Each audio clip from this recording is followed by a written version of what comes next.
क्या हुआ? मौत को इतना नजदीक देखने से पांव कांपने लगे। एसीपी आज तक अपनी मौत को अपनी हथेली पर लेकर ही चला है, समझे? मौत से कभी डरा नहीं है वो। इतनी बड़ी बड़ी बातें हैं, अब बातों का वक्त नहीं है, अब एक्शन का वक्त है। कूदो एसीपी, छलांग लगाओ। 1 मिनट, लेकिन तुम पर कैसे विश्वास कर सकता हूँ कि मेरे कूदने के बाद तुम इन तीनों को छोड़ दोगे? तुम्हारे पास और कोई चारा भी नहीं। कूदो एसीपी।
ये शो देखते वक्त तो पेट के दर्द की दवा साथ में रखनी चाहिए।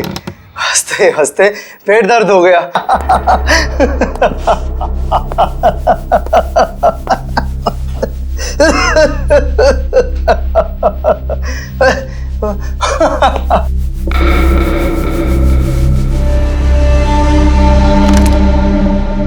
कौन है ये? प्रमोद, कौन है ये? बहुत खुशकिस्मत हो तुम। मौत से कुछ पल पहले इतनी हंसी और इतनी खुशी हर किसी को नसीब नहीं होती। कौन हो तुम? अंदर कैसे आए? मौत को अंदर आने के लिए किसी न्योते की जरूरत नहीं पड़ती है।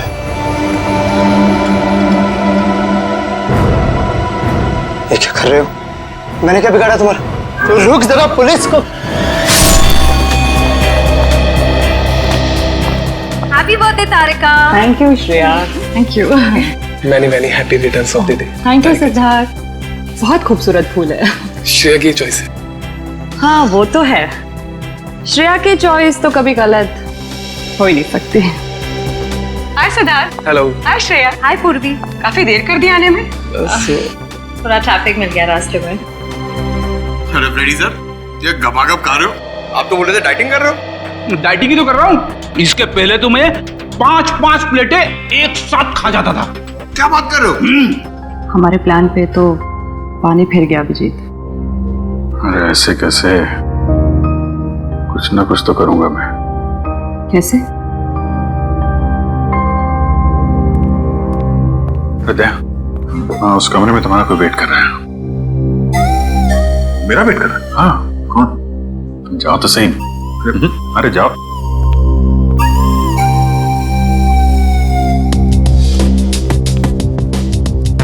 हे सिद्धार्थ, वो तुम्हें मेरी जासूसी नॉवेल्स की कलेक्शन देखनी थी ना? चलो दिखाती हूँ। चलो श्री। अरे कभी तो श्रेया को अकेले छोड़ो। ऐसी कोई बात नहीं है ना? चलो। इट्स ओके सिद्धार्थ, जाओ तो। चलो।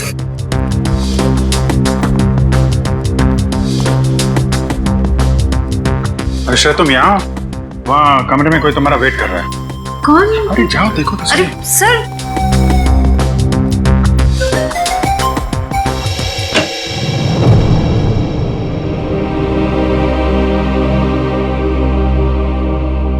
श्रेया, अच्छा किया तुम सिद्धार्थ को अपने साथ यहाँ ले आई। I am very sorry. उस दिन मैंने आपके साथ बहुत बुरा बिहेव किया था।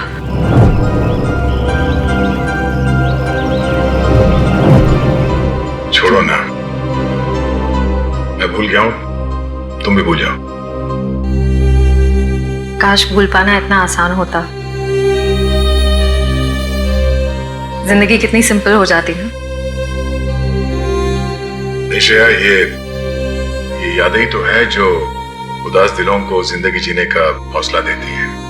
अगर यादें ही ना हो तो जिंदगी कितनी बोरिंग हो जाएगी। तो क्या तुमने सिद्धार्थ से शादी करने का फैसला कर लिया? मेरा दिल कुछ और कह रहा है, दिमाग कुछ और। मैं जानता हूं श्रेया, हमारे काम में हम दिल की नहीं दिमाग की सोचते हैं, मगर एक बार सीआईडी ऑफिसर ने एक आम लड़की की तरह सोचो। दिल का इस्तेमाल करो, उसकी आवाज सुनो। मेरे दिल में तो एक ही इंसान का नाम गूंजता रहता है और वो नाम है श्रेया। सिद्धार्थ। सिद्धार्थ प्लीज, सिद्धार्थ मेरी बात तो सुनो प्लीज। अब सुनने को बाकी क्या रह गया है? पूरी हकीकत मैंने अपनी आंखों से देख ली है। तुम दया से प्यार करती हो ना?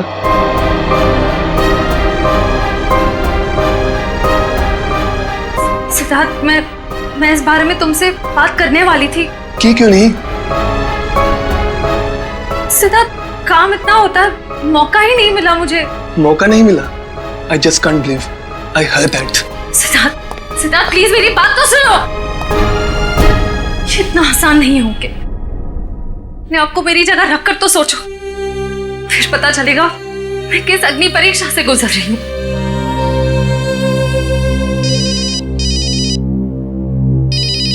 हेलो, कौन? सर, दोनों पति पत्नी थे, प्रमोद और शांति। सर, हमने कभी सपने में भी नहीं सोचा था कि हमारे होटल में ऐसा कुछ होगा। एक मिनट, आप बाहर खड़े रहिए।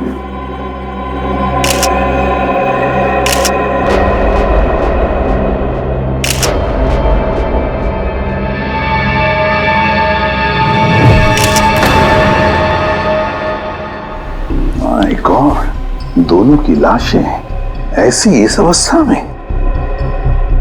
सर, इतने सारे केस सॉल्व किए लेकिन इस तरह का केस कभी नहीं देखा। सर, लगता है ये दोनों खूनी से विनती कर रहे थे कि वो इन्हें छोड़ दे, मगर खूनी ने जरा भी दया नहीं दिखाई। नहीं फ्रेडी, लगता है खूनी ने पहले इन दोनों को मारा और फिर यहाँ लाकर बिठा दिया, हाथ पैर बांध दिए। जिस तरह से इन दोनों को बिठाया कुर्सी में, लगता है खूनी हमसे कुछ कहना चाहता है। ये देखो, कम से कम 6-7 वार तो किए इस बेचारी पर।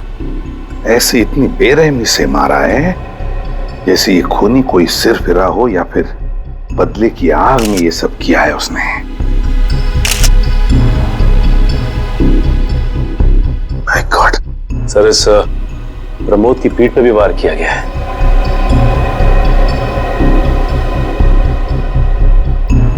क्या हुआ?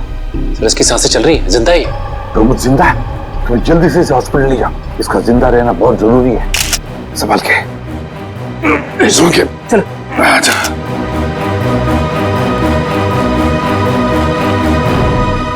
एक बात बताओ, ये खूनी अंदर आया कैसे? किसी ने देखा कैसे? नहीं सर, ये सब रात में हुआ सर, और रात के वक्त इसकी ड्यूटी रहती है सर, इससे पूछिए आप। कैसे हुआ ये सब? सर, कुछ देर के लिए मेरी आंख लग गई थी रिसेप्शन डेस्क के ऊपर। तुम्हें शर्म नहीं आती ये कहते हुए कि तुम्हारी आंख लगी थी ड्यूटी पर? Sorry sir. एक बात बताओ, ये दोनों प्रमोद और शांति कब से रह रहे तुम्हारी होटल में? सर, पिछले 6 दिनों से रह रहे थे और आगे भी 1 महीने रहने का प्लान था सर। क्यों, कुछ बताया इन्होंने? सर, प्रमोद जी की नई नौकरी लगी थी, नासिक से इस शहर में नए आए थे, उन्हें अपना घर नहीं मिला, इसीलिए होटल में रह रहे थे सर। ठीक है, जाओ। पंच, प्रमोद और शांति, इन दोनों की पूरी जानकारी चाहिए मुझे।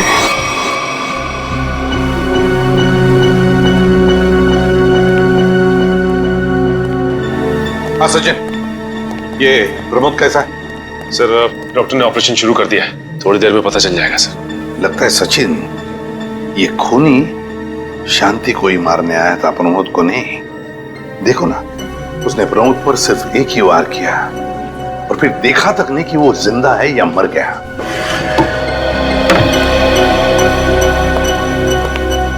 डॉक्टर साहब, कैसा है प्रमोद? हमने प्रमोद को बचा तो लिया है, मगर मगर क्या? वो कोमा में चले गए हैं। कोमा में? लेकिन डॉक्टर साहब, प्रमोद को होश तो आ जाएगा ना? हम तो अपनी तरफ से पूरी कोशिश करेंगे, मगर कुछ कहा नहीं जा सकता।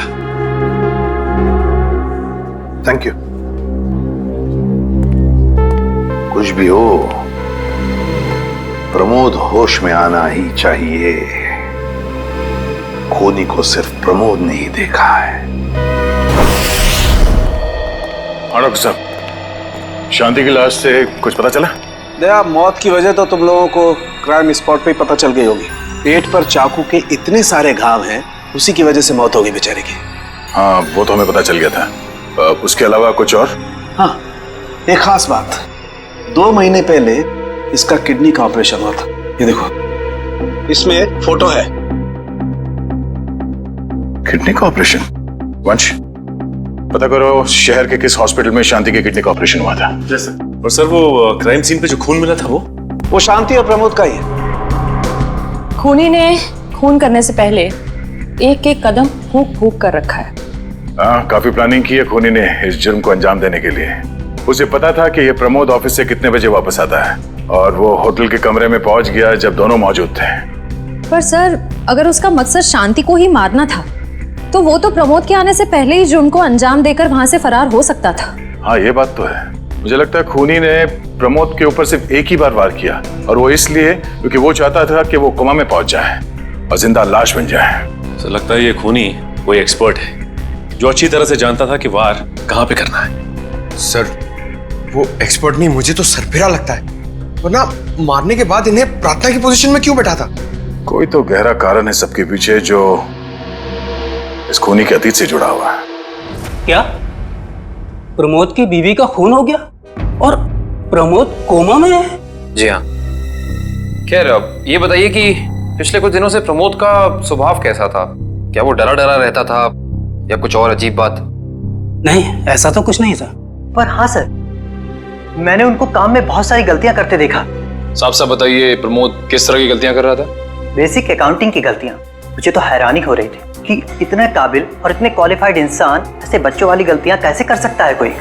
वो तो अच्छा हुआ कि मैंने उनकी गलती देख ली, वरना पूरी अकाउंट शीट खराब हो जाती। सर, मुझे तो लगता है उन्हें काम आता ही नहीं था। ऐसा कैसे हो सकता है? वो जिस कंपनी से आए थे वो तो बहुत बड़ी कंपनी थी, और कोई भी बड़ी कंपनी किसी ऐसे आदमी को अपने यहाँ नौकरी पर क्यों रखेगी जिसे उसका काम ही नहीं आता हो। अब तो इस प्रमोद की सारी कुंडली निकालनी पड़ेगी। तो पति पत्नी प्रमोद और शांति एक नंबर के धोखेबाज थे। इनके सारे सर्टिफिकेट्स और डॉक्यूमेंट्स नकली हैं। स्कूल और कॉलेज हर जगह के। ऐसी क्या वजह हो सकती है जिस वजह से 420 करके ये उस फाइनेंस कंपनी में काम कर रहा था? ये उस प्रमोद को वहाँ काम करके क्या फायदा हो सकता है? इस सवाल का जवाब तो उसी वजह से जुड़ा है निखिल, जिसकी वजह से इस प्रमोद की हत्या की गई। पर वजह जो भी हो, उस वजह का पता तो सीआईडी निकाल ही लेगी। लेकिन सर, हो सकता है इन दोनों का नाम भी नकली हो सकता है। ऐसा भी हो सकता है कि ये दोनों असली प्रमोद और शांति हो ही ना, बल्कि कोई बहरूपिये हों जिन्होंने उन दोनों की जगह ले ली हो सकता है। एक सेकंड। हेलो, हाँ बोल रहा हूँ। हाँ, कौन सा hospital? Okay, thank you so much. क्या हुआ निखिल? हमारा अंदाजा सही निकला। 2 महीने पहले पुणे की मोती हॉस्पिटल में इस प्रमोद की पत्नी का एक ऑपरेशन हुआ था। वहाँ प्रमोद की पत्नी का नाम शांति नहीं बल्कि विनीता लिखा हुआ है। विनीता? मोती हॉस्पिटल, पुणे।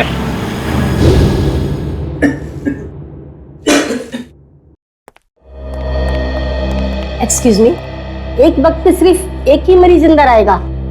हम लोग सीआईडी से। सीआईडी? मगर यहाँ मुजरिम कौन है? इसी की तलाश है हमें। एक्चुअली आपके हॉस्पिटल में 2 महीने पहले एक ऑपरेशन हुआ था, उसी के बारे में कुछ जानकारी चाहिए हमें। किसका ऑपरेशन? ये दोनों आपकी हॉस्पिटल में आए थे? ये तो मिसेस विनीता कुमार हैं। हाँ, मिसेस विनीता कुमार। और ये इनके पति, इनकी मौत हो गई?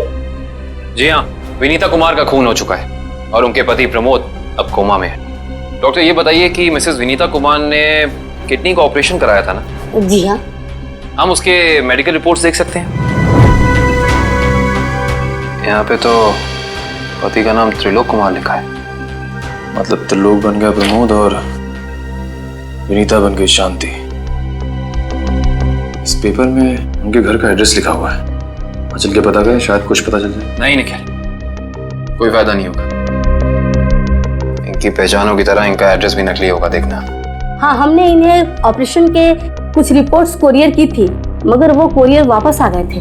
डॉक्टर, ये बताइए कि इन्होंने ऑपरेशन का पेमेंट कैश में की थी या चेक से या किसी कार्ड से? इंश्योरेंस के जरिए। इंश्योरेंस? उस इंश्योरेंस कंपनी के कोई कागजात, कोई डॉक्यूमेंट्स हैं आपके पास? हाँ, इसी फाइल में होंगे। गुड।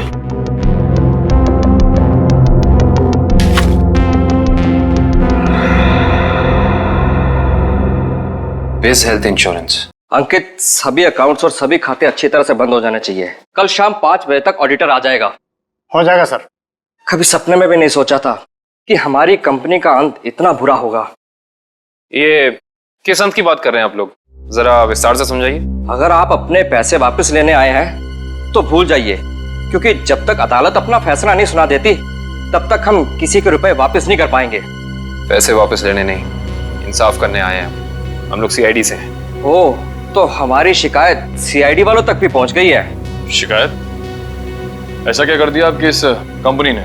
हमारी कंपनी ने नहीं, उस त्रिलोक ने आसमान की तरफ प्रगति करती हुई हमारी कंपनी के नाम को रातों रात मिट्टी में मिला दिया और हमें दिवालिया कर दिया उसने। त्रिलोक? एक सेकंड, आप इस त्रिलोक की बात तो नहीं कर रहे? हाँ हाँ, यही तो है वो। पर इसे क्या हुआ? किसी ने इसकी जान लेने की कोशिश की है। फिलहाल ये कोमा में। ये तो होना ही था, इतने लोगों को जो धोखा दिया इसने। किस धोखे की बात कर रहे हैं? हमारी कंपनी के क्लाइंट्स को झूठे सपने दिखाकर कहा कि सबके पैसे एक ही महीने में 2 गुना कर दूंगा, पर सबके पैसे बटोरकर 9 तो 11 हो गया वो।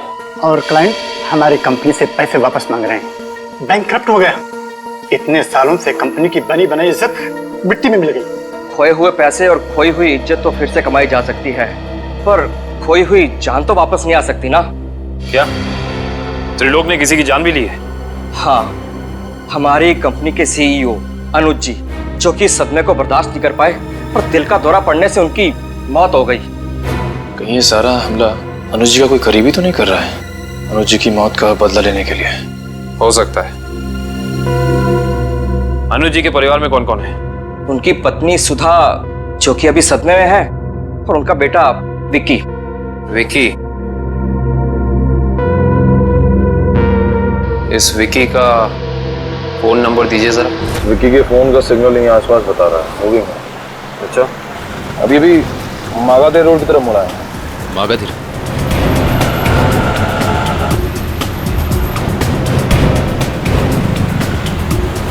देखो सिग्नल में कुछ पता चला? एक मिनट में। क्या हुआ? इस विक्की के फोन का सिग्नल यहीं आसपास बता रहा है। कहीं विक्की इस बाइक पे तो नहीं? हाँ सर, हो सकता है ये विक्की है। चेक करते हैं।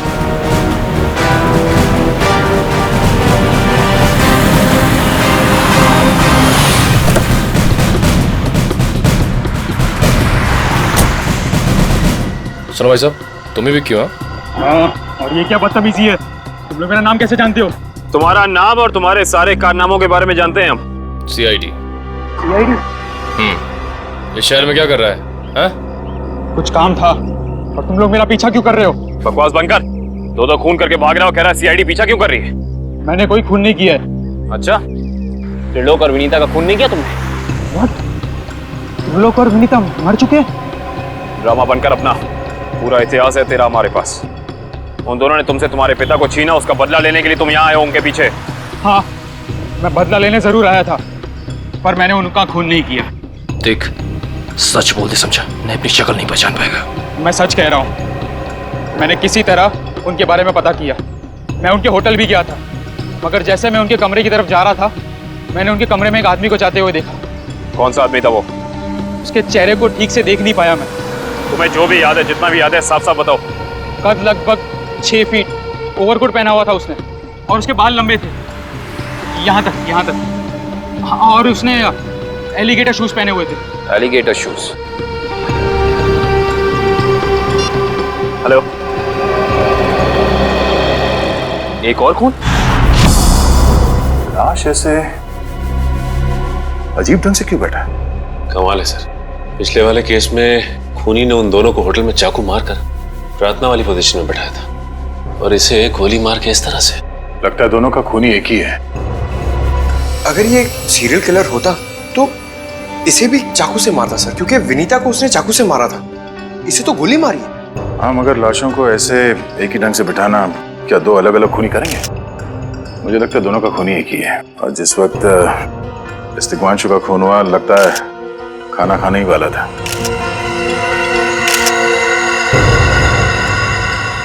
सर यहाँ पे दूसरी प्लेट भी पड़ी है, कहीं ऐसा तो नहीं कि ये तिग्मांशु की बीवी के लिए थी? मैम सब तो 1 हफ्ते के लिए गाँव गई हुई है, 1 हफ्ते के बाद लौटेगी।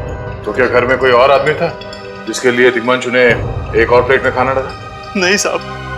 अच्छा, जब तुम घर वापस आए उस वक्त ये दरवाजा खुला था या बंद था? नहीं साहब, बंद था। तो फिर तुम घर के अंदर कैसे आए? साहब ने एक चाबी मेरे पास भी दे रखी है। तो जो कोई भी था, ऐसा लगता है कि तिग्मांशु उस आदमी को जानता था। एक काम करो सचिन, पंकज, घर की अच्छी तरह से तलाशी लो, देखो कुछ मिलता है क्या।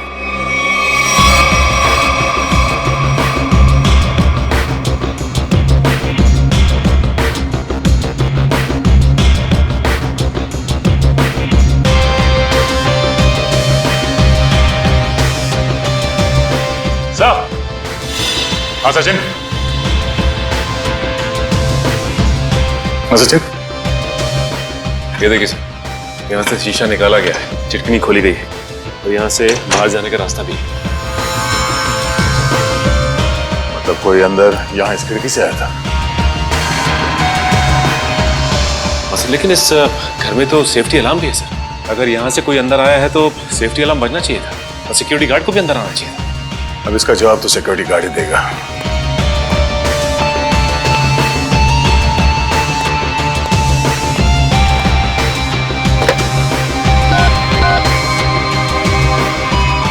हेलो सिक्योरिटी, अच्छा आज दोपहर को तिग्मांशु जी के घर से अलार्म बजा था? बजा था, तो फिर आप चेक करने के लिए उनके घर पे क्यों नहीं आए? ओ ऐसी, पिछले हफ्ते भी? ठीक है, थैंक यू। क्या बोला सर ये सिक्योरिटी वाला? सिक्योरिटी का कहना है कि अलार्म बजा था और उन लोगों ने घर में फोन भी किया, तो तिग्मांशु जी ने कहा कि गलती से अलार्म बज गया, इसलिए वो लोग ऊपर नहीं आए। सर हो सकता है तिग्मांशु ने मजबूरी में कहा हो, खूनी ने उसके सर पे गन तान दी हो। कुछ कह नहीं सकते, बात करते वक्त अगर थोड़ी सी भी टेंशन हो आवाज में तो ये सिक्योरिटी वाले तुरंत भाप लेते हैं। दरअसल पिछले हफ्ते भी तिग्मांशु के घर से अलार्म बजा था और जब सिक्योरिटी वालों ने फोन किया था तो तिग्मांशु ने यही कहा था कि गलती से बच गया। सर ये खूनी काफी चालाक लगता है, खेल खेल रहा है। देखते हैं, जरा देखो इस घर में कुछ और मिलता है क्या। खूनी ने कोई ना कोई सुराग जरूर छोड़ा होगा, चेक करो। सर एक मिनट सर।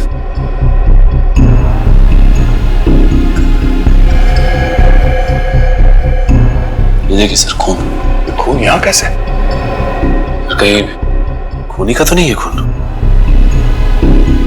ये तो डॉक्टर सालों के ही बताएंगे। वो खून किसका है ये अभी पता चल जाएगा, तारिक आती होगी रिपोर्ट लेकर के। डॉक्टर साहब इस तिग्मांशु के बारे में कुछ और पता चला? हाँ। वो कैसे? इसे गोली मारने से पहले बेहोश किया गया था। क्या? इसे बेहोश किया था? इसके खून में मुझे एक खास किस्म की दवाई के अंश मिले जो अक्सर इंसान को बेहोश करने के लिए दी जाती है, और वो दवाई इसे इंजेक्शन के जरिए दी गई थी। ये देखो।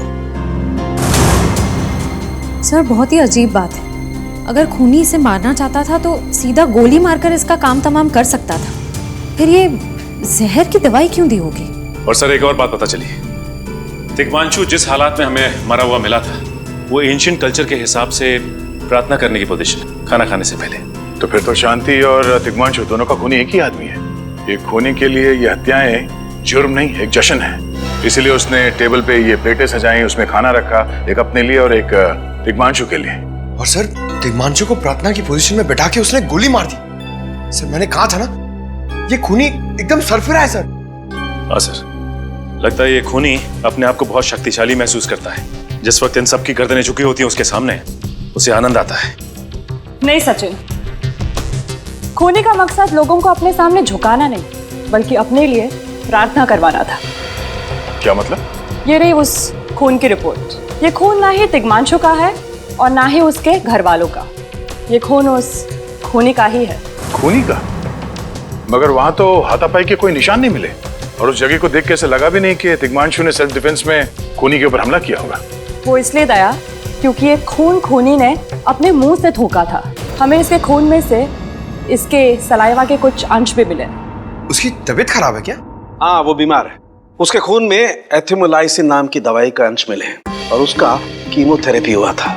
इसका मतलब उसे कैंसर है, ब्रेन का कैंसर, लास्ट स्टेज का ब्रेन कैंसर। इसीलिए वो लोगों से अपने लिए प्रार्थना करवा रहा है ताकि उसकी ये बीमारी ठीक हो जाए।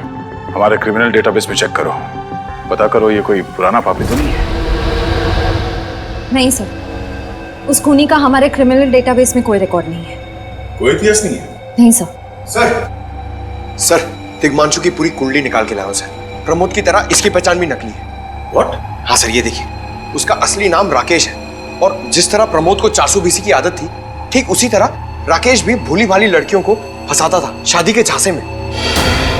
कई लड़कियों ने आत्महत्या की है इस दिग्मांशु और राकेश के चक्कर में। हाँ सर, शादी के बाद उनके पैसे लेके ये गायब हो जाता। सर इसका मतलब खूनी ने 2 ऐसे लोगों को मारा जो पहले से मुजरिम थे। शायद उसने सोचा होगा कि मरने से पहले कुछ अच्छे कर्म कर लूं। नहीं श्रेया, जरूर कोई रिश्ता रहा होगा उसका इन दोनों अपराधियों के साथ। पता करो इन दोनों अपराधियों का केस किस पुलिस स्टेशन में फाइल किया गया था?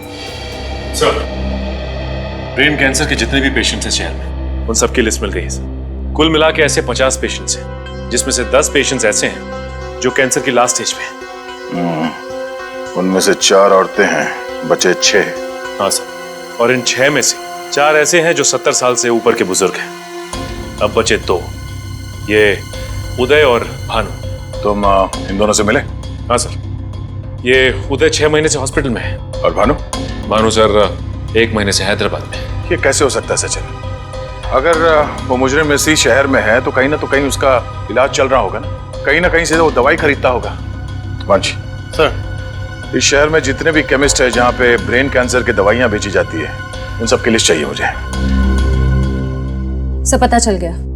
त्रिलोक और राकेश दोनों के खिलाफ एक ही थाने में केसेस दर्ज किए गए थे, जगतपुरी थाने। इस केस का पूरा इतिहास जगतपुरी थाने से ही पता चलेगा। Excuse me. यस। आपकी दुकान पे ब्रेन कैंसर की दवाइयाँ बेची जाती हैं? जी हाँ, हमारी दुकान उन चुनिंदा दुकानों में से है जहाँ ये दवाई आपको मिलेगी। वैसे ये दवाइयाँ बहुत कम लोग खरीदते होंगे नहीं? जी बहुत महंगी है एक्चुअली। अच्छा, जो लोग ये दवाइयाँ खरीदते हैं उनकी लिस्ट मिल सकती है हमें?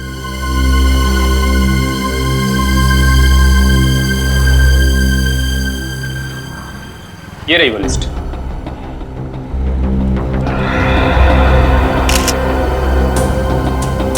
तपन, उदय और नितिन, ये तीनों लोग तो उस मरीज की लिस्ट में थे। अच्छा, आपको पूरा यकीन है कि इनके अलावा और कोई नहीं आता ये दवाई लेने के लिए? जी नहीं, लेकिन हो सकता है कोई गैर कानूनी तरीके से ये दवाई खरीद रहा हो। ये दवाइयाँ काफ़ी महंगी है ना, आम आदमी इसका खर्चा नहीं उठा सकता। अच्छा, आप किसी ऐसे आदमी को जानते हैं जो ये गैर कानूनी काम करता है? एक आदमी है, आंद्रे नाम है उसका। प्यार से लोग उसे एंडी कहते हैं। ये जो ज्वाला रोड पे पब्लिक पार्क है ना, अक्सर वहीं मिलता है। कांस्टेबल सुनील। ऐसा? आप सीआईडी से ही हैं ना?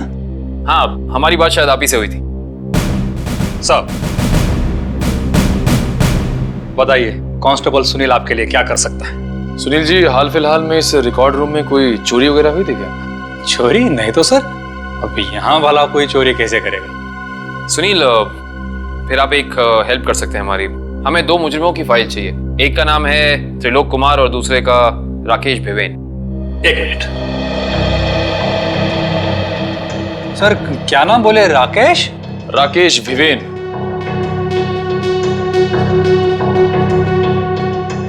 कमाल है, इसकी फाइल तो है नहीं यहाँ। अच्छा, वो दूसरा नाम क्या बोले? त्रिलोक कुमार।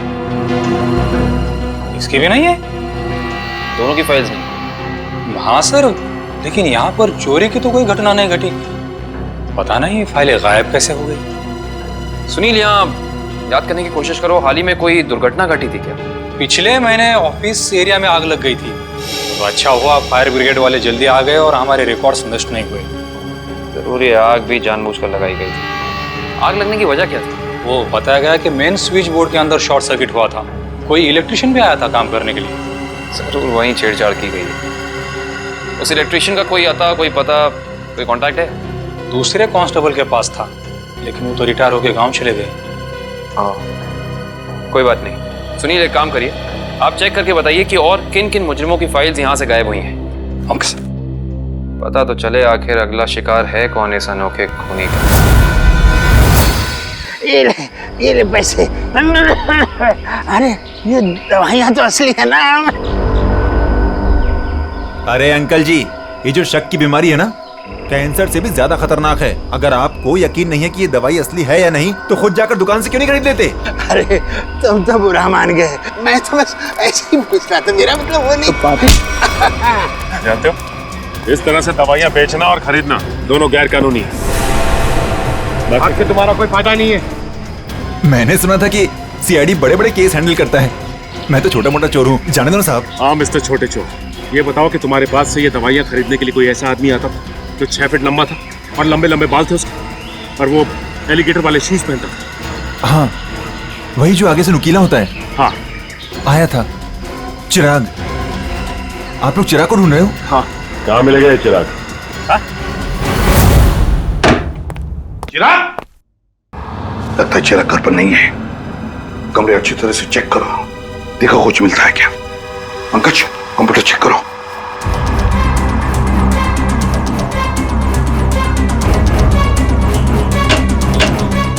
सर, ये देखिए, पूरी अलमारी गन्स और चाकू से भर रखी इस चिराग ने। My God. सर, हाँ, अंदर के कमरे में से ये पुलिस रिकॉर्ड रूम से फोन है। हेलो जी, कहिए। कौन? संदीप, स्वाधीन और हेमंत। ओके ठीक है। कौन है ना? सर, त्रिलोक और तिग्मांशु की तरह इन तीनों की फाइल भी चोरी हुई है पुलिस रिकॉर्ड रूम से। मतलब अभिजीत, अब ये चिराग इन तीनों में से किसी एक को मारने वाला है। सर एक सेकंड, ये देखिए सर, इस कंप्यूटर की फाइल में इन तीनों की फाइल है। सर ये तीनों भाई हैं और बदमाश भी हैं, और इन्होंने 3 खून किए हुए हैं सर। सर यहाँ पे 2 एड्रेस है, एक चीकूवाड़ी और एक चारको। चारको पर चिकुवाड़ी। एक काम करते हैं अभिजीत, हम दोनों चिकुवाड़ी चलते हैं और तुम लोग तीनों भी चारको चले जाओ। Yes sir. हाँ सर। चलो अभिजीत।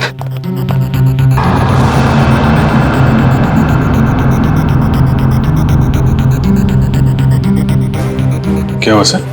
अभिजीत, ये पेन, ये मेरा पेन है अभिजीत। आपका पेन? यहाँ पे कैसे सर? ये पेन मैंने जग्गा को दिया था, जग्गा को। जग्गा सर? वो आपका खबरी? हाँ अभिजीत, मेरा खबरी। मगर जग्गा तो मर चुका है सर। हाँ अभिजीत, तो मर चुका है, लेकिन जिस खून में तलाशी करने में मदद की थी जग्गा ने हमारी, उस वक्त वो खून भी इसी तरह हो रहे जैसे आज हो रहे हैं। खून करने के बाद लोगों को प्रार्थना की पोजीशन में रखा जाता है। चलते हैं सर। नहीं अभिजीत, क्योंकि अभिजीत जिस तरह से वो खून किए जा रहा है, लगता है मुझे संदेशा भेज रहा है, तो मुझे मिलना चाहता है अकेले में।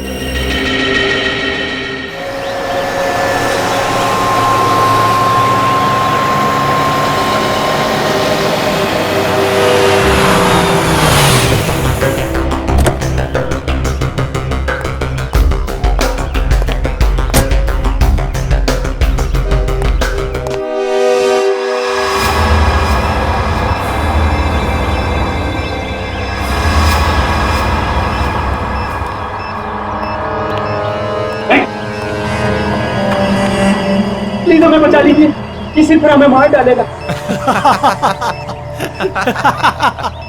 घबराओ मत, मैं इसे भी प्रद्युम्न हूं, कुछ नहीं होने दूंगा तुम्हें। इनकी बातों को ज्यादा सीरियसली मत लेना, इन्हें तो झूठे वादे करने की आदत है, और इतनी बड़ी बड़ी बातें करने से पहले एसीपी जरा मेरा इंतजाम तो देख लो। बस रिमोट के इस बटन को दबाना है और ये तीनों हमेशा के लिए बूम, धरती से गायब। क्यों कर रहे हो तुम ये? क्या गलत कर रहा हूँ? हाँ बोलो। पर ये तीनों तो वैसे भी कानून से भागे हुए अपराधी है ना, तो इन्हें मारकर क्या गलत कर रहा हूँ मैं? इन्हें सजा देने का हक तुम्हारा नहीं, सिर्फ कानून का हक है ये। बस यही तो प्रॉब्लम है, जब तक तुम कानून में हो कुछ नहीं हो सकता। क्या क्या चाहते हो तुम मुझसे? पहले अपनी ये गन मुझे दो। एसीपी, मुझे अपनी गन दो, वरना मैं ये रिमोट दबा दूंगा। एसीपी, मैं 3 तक गिनूंगा। 1 2 3। नहीं,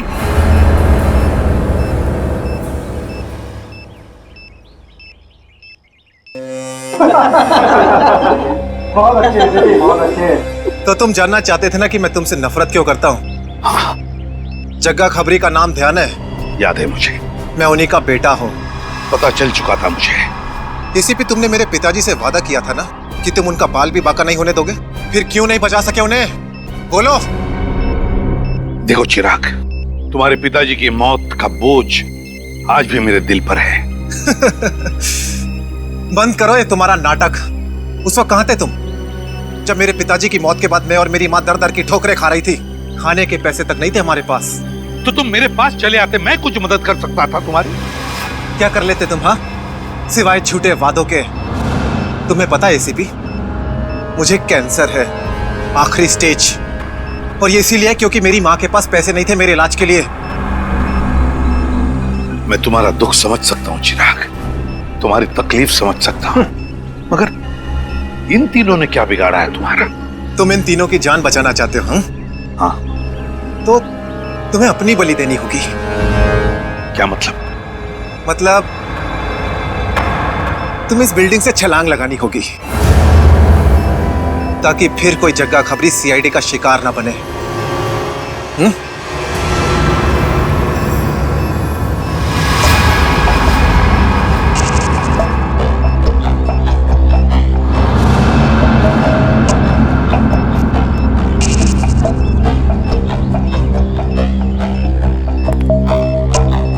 ठीक है, मंजूर है।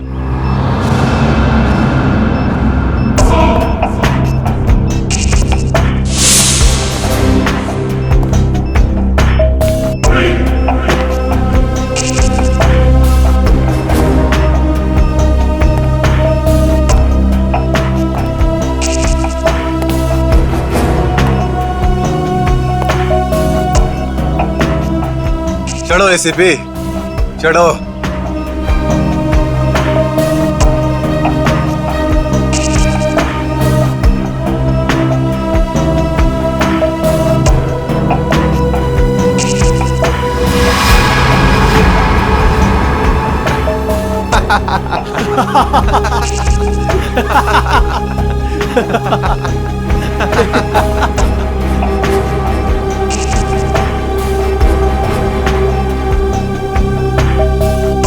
ऊपर जाकर मेरे पिताजी से माफी जरूर मांग लेना। क्या हुआ? मौत को इतना नजदीक देखने से पांव कांपने लगे? एसीपी आज तक अपनी मौत को अपनी हथेली पर लेकर ही चला है, समझे? मौत से कभी डरा नहीं है वो। इतनी बड़ी बड़ी बातें, अब बातों का वक्त नहीं है, अब एक्शन का वक्त है। कूदो एसीपी, छलांग लगाओ और अपनी ये बेहतरीन जिंदगी को अलविदा कह दो। चलो। एक मिनट, मैं जरूर कूदूंगा, लेकिन तुम पर कैसे विश्वास कर सकता हूं कि मेरे कूदने के बाद तुम इन तीनों को छोड़ दोगे? तुम्हारे पास और कोई चारा भी नहीं है। कूदो एसीपी, वरना मैं इस रिमोट का बटन दबा दूंगा।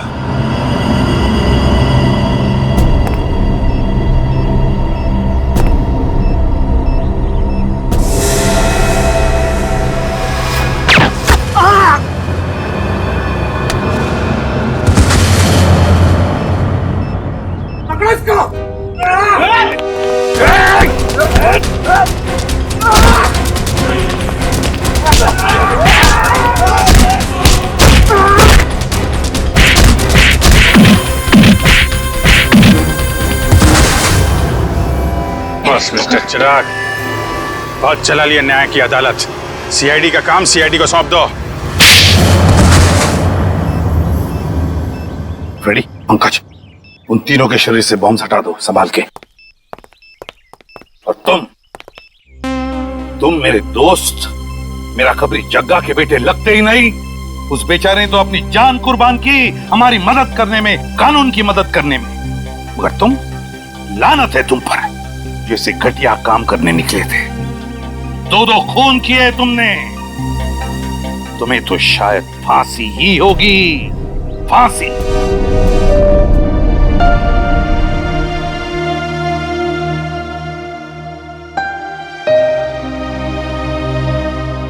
बड़े बुजुर्ग कह गए कि अगर कोई चिंता सताए तो उस चिंता को अपने कलेजे के अंदर अंगार बनने नहीं देना चाहिए।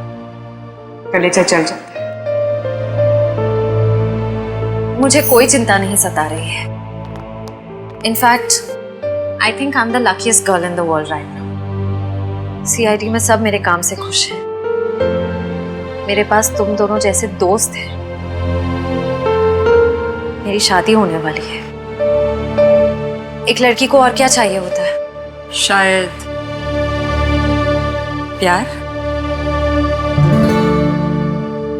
प्यार भी तो है ना मेरे पास। मम्मी पापा का प्यार, दोस्तों का प्यार और सिद्धार्थ का प्यार। जुबान की बात दिल से मेल नहीं खा रही है श्रेया। मतलब ये कि दिल की बात जुबान पे लाने का वक्त आ गया है श्रेया। वो श्रेया कहाँ गई? हाँ, जो अपने सारे डिसीजंस खुद लेती थी, जिसे पता था कि उसको अपनी जिंदगी में क्या चाहिए। हाँ श्रेया, अब वक्त आ गया है। तुम्हें किसी एक को चुनना ही होगा। और अगर तुमने एक स्ट्रॉन्ग डिसीजन नहीं लिया ना, तो उसका असर तुम्हारी जिंदगी पर नहीं, बाकी 2 जिंदगियों पर भी पड़ेगा। मैं क्या डिसीजन लूं? किसे चुनूं?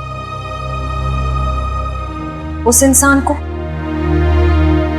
जिसे मैं बहुत प्यार करती हूं, पर उन्होंने कभी अपने प्यार का इजहार नहीं किया, या शायद वो मुझसे प्यार करते ही नहीं, या फिर उस इंसान को जो मुझसे बहुत प्यार करता है, मुझे पलकों पर बैठा कर रखता है।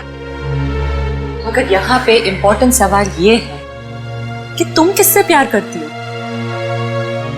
नहीं तारिका, यहाँ ये बात इम्पोर्टेंट है कि अब मैं पीछे नहीं हट सकती। मेरे किसी भी डिसीजन से ना सिर्फ सिद्धार्थ को, बल्कि उसकी और मेरी फैमिली को बहुत दुख होगा। बच्चों जैसी बातें मत करो श्रेया। हर माँ बाप चाहते हैं कि उनके बच्चे को जिंदगी की हर खुशी मिले। तुम सिद्धार्थ के साथ खुश नहीं रह पाई तो क्या अंकल आंटी खुश रह पाएंगे? और अगर तुम खुश नहीं रही तो क्या सिद्धार्थ खुश रह पाएगा? तुम्हारा एक कदम श्रेया बहुत सारी जिंदगियों को अफेक्ट करेगा। तुम बस दिल से काम लो। देखो, दिल हमेशा सही रास्ता दिखाता है। ठीक है, अब से मैं अपने दिल की बात सुनूंगी। अगर मैं किसी भी कदम पर कमजोर पड़ जाऊं तो तुम दोनों को मुझे सही रास्ता दिखाना होगा। हाँ, लेकिन एक शर्त पे। कैसी शर्त? तुझे आइसक्रीम खिलानी पड़ेगी। Of course। नहीं सर, किया है सर, मैंने वो भी किया है। मैं सिर्फ अपना जॉब चेंज करना चाह रहा हूँ सर। नहीं सर, मैंने इससे पहले भी 10 लोगों की हैंडल किया। हे, दिखता नहीं है क्या? एक मिनट सर। हे, क्या है ये? आपने मेरा लॉलीपॉप गिरा दिया अंकल। अंकल? मैं तुझे अंकल दिखता हूँ? अपने से बड़े को तो अंकल ही बोलते हैं ना अंकल। अंकल? फिर से अंकल बोला? दिमाग खराब है क्या तेरा? आपने मेरा लॉलीपॉप गिराया, आप मुझे लॉलीपॉप दिलाए। चल छोड़ ना, जा अपना काम कर।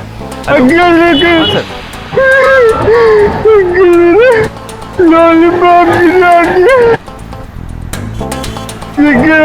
अंकल, ये अंकल ने ना मेरा लॉलीपॉप गिरा दिया।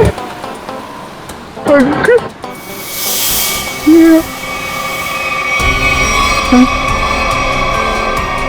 अंकल,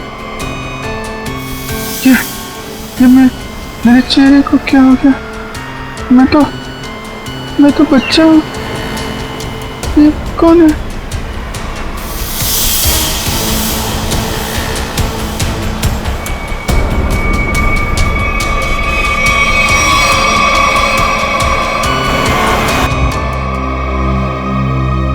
अभिजीत, क्या सोच रहे हो? वही दया और श्रेया के बारे में। दोनों की तरफ देखता हूँ, बड़ा दुख होता है। हाँ, बड़ी चिंता हो रही है उन लोगों के बारे में। कभी अपने लिए सोचा है इतना? एक्चुअली अपने बारे में सोचना छोड़ दिया मैंने। क्या? अरे मैं हमेशा आपके बारे में जो सोचता रहता हूँ। अभिजीत तुम ना हमेशा। अच्छा ये बताओ प्रॉब्लम क्या एग्जैक्टली? हाँ प्रॉब्लम यह है कि बात बन नहीं पा रही है। मैंने श्रेया से भी बात की थी, दया से भी, दोनों आपस में बात भी की है। पता नहीं क्या बहस वहस हो गई दोनों के बीच में और बात बनते बनते रह गई। इस सिचुएशन को कैसे हैंडल करना है मैं अच्छी तरह जानती हूँ। आप इसके बीच में आकर परेशान मत होइए। क्यों परेशान क्यों ना हो? आप क्यों परेशान होना चाहते हैं? क्योंकि मुझे तुम्हारी चिंता है, मुझे तुम्हारी फिक्र है। किस रिश्ते से? वो एक दोस्त की हैसियत से। तो इसमें प्रॉब्लम क्या है? सिंपल है, दोनों को ज्यादा मिलना चाहिए, बातचीत करनी चाहिए, टाइम स्पेंड करना चाहिए। वही तो, टाइम कहाँ है हमारे पास? केस में ऐसे उलझे रहते हैं कि पर्सनल बातों के लिए टाइम मिलता ही नहीं है। तो 29 अगस्त? हाँ? 29 अगस्त? अभिजीत 29 अगस्त। ओह अच्छा 29 अगस्त आपका बर्थडे। क्या बात है तारिका जी, केस सॉल्व है? हेलो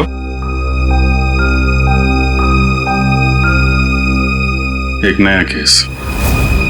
सर लगातार कुछ बड़बड़ा रहा था और मैंने उससे पूछा क्या कर रहे हो? उसने जोरदार धक्का मारा और बोला वो लोग तुम्हें छोड़ेंगे नहीं। उसने तुम्हें जोरदार धक्का मारा? जी सर। और कह रहा था कि वो लोग तुम्हें छोड़ेंगे नहीं? जी सर। और सर मुझे लगा कुछ खून का मामला है तो मैंने आपको फोन कर दिया। सर मैंने ठीक किया ना? नहीं कोई गलती नहीं की तुमने, बिल्कुल ठीक किया। अच्छा ये बताओ क्या बड़बड़ा रहा था वो, कुछ याद है तुम्हें? सर वो कुछ नंबर्स गिन रहा था। नंबर्स गिन रहा था?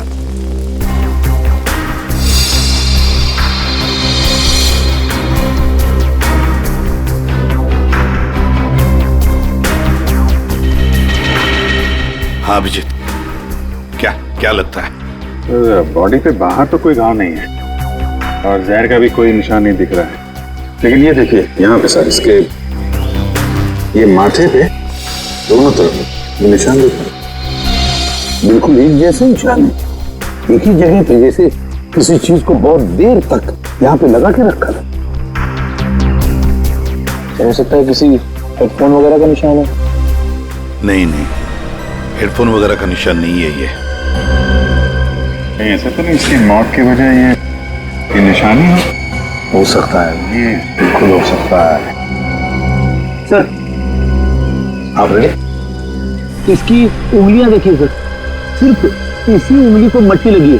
हाँ तो सर ये नंबर देखिए सर, ऐसा लगता है कि इसी उंगली से ये नंबर लिखे। 48163 4,81,630। सर यही नंबर बड़बड़ा रहा था। अच्छा कोई फोन नंबर, अकाउंट नंबर या पासवर्ड? जो भी हो अभिजीत, बड़ा इंपॉर्टेंट नंबर है ये, वरना ये आदमी मरते वक्त ये नंबर लिख के नहीं जाता। 481,623। सर हाँ सर, इसकी जेब में वॉलेट मिला है सर, बहुत सारा कैश है।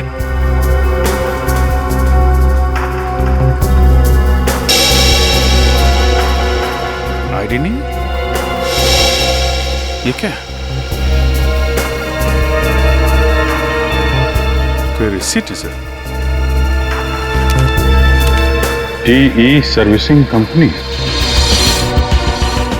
सर ये तो अमर है, इसको क्या हुआ? किसी ने इसका खून कर दिया है। खून? जी हाँ सर मुझे पहले ही ऐसे ही लग रहा था कि इसके साथ ऐसा कुछ होने वाला है। पहले से ऐसा लग रहा था? क्यों? सर ये काम करता है मैकेनिकल का और उसके रोज के खर्चे है शहंशाह जैसे। उसका पैसे से बंटवा हमेशा भरा हुआ रहता था। अरे तो तुमने पूछा नहीं कि उसके पास इतने पैसे आते कहाँ से थे? उसने कहा अपने काम से काम रख, नहीं तो उड़ा दूंगा तुझे, समझ आया ना? ऐसा से धमकी दिया उसने। वो तो गुंडा था साहब। रहता कहाँ था ये अमर?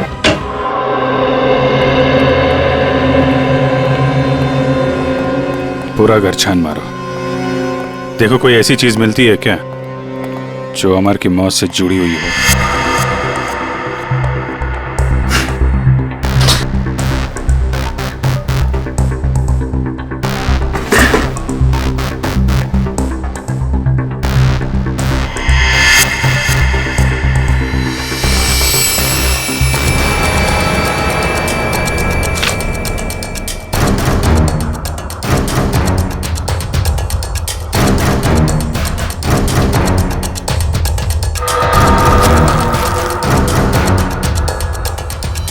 Mobile phone?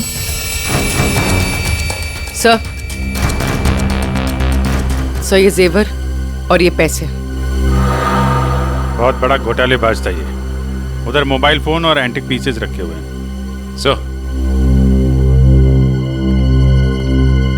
सर यहाँ ताला खोलने और ताला तोड़ने का सारा सामान मौजूद है, ये देखिए।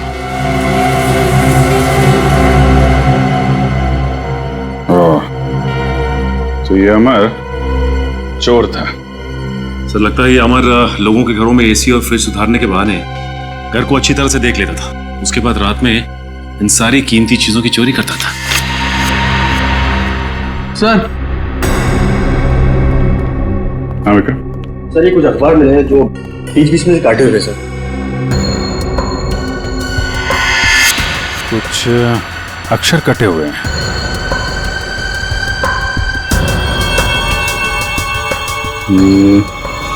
ऐसे तो आदमी तभी करता है जब उसे किसी को कुछ लिख के भेजना होता है, लेकिन अपनी लिखावट और पहचान छिपानी होती है। सर हो सकता है अमर किसी को ब्लैकमेल कर रहा हो। तो कहीं ये ब्लैकमेलिंग उसकी मौत की वजह तो नहीं? सर अमर ने इन अक्षरों से लिखा क्या होगा? इस सारे एक बार ब्यूरो लेके चलते हैं, वहीं पता चलेगा कि अमर ने कौन से अक्षर से क्या लिखा था। इसके शरीर पर ना तो किसी किस्म के कोई चोट का निशान है, ना कोई जहर का कुछ अंश मिला है, और ना ये पता लगा कि इसे कोई हार्ट अटैक तो नहीं हुआ, कुछ नहीं। बस इसके दिल ने अचानक काम करना बंद कर दिया। वो दिल ने काम करना क्यों बंद कर दिया, इसकी वजह भी समझ में नहीं आई।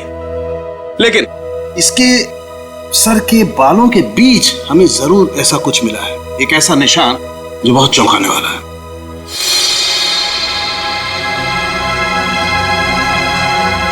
ये देखो,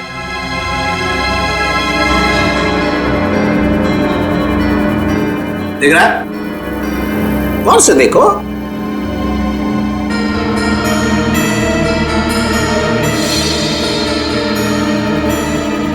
सर यहाँ तो कुछ दिखाई नहीं दे रहा है। दिखाई देगा भी नहीं है?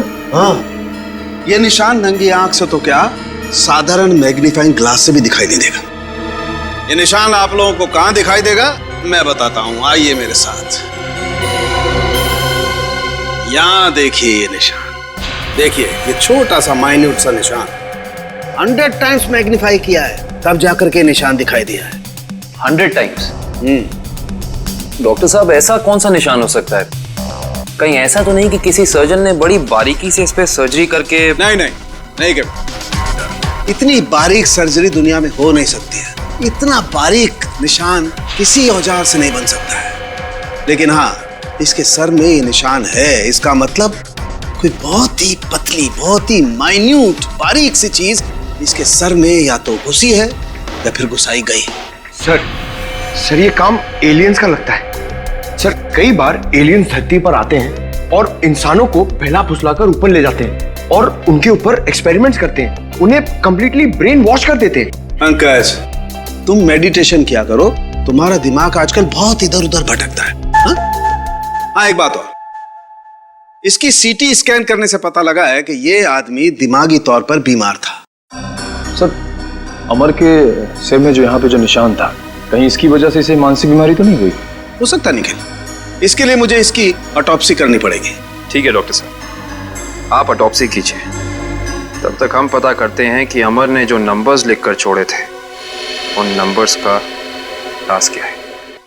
Sir bank accounts, locker number, telephone number सब कुछ देख लिया सर, लेकिन ये 4,81,623 क्या है, इसका मतलब समझ में नहीं आया। मतलब है सचिन, मतलब है। मरते दम तक उस आदमी के जुबान पर और दिमाग में भी यही नंबर था, 4,81,623। अच्छा, अमर के घर में से जो कटे हुए न्यूज़पेपर्स मिले, उससे कुछ पता चला? सर प्रेस से न्यूज़पेपर्स की दूसरी कॉपी मंगवाई है सर, पंकज मैच करके देख रहा है।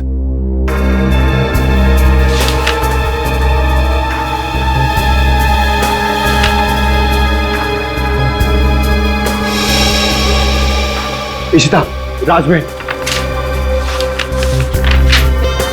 Behind 11 PM।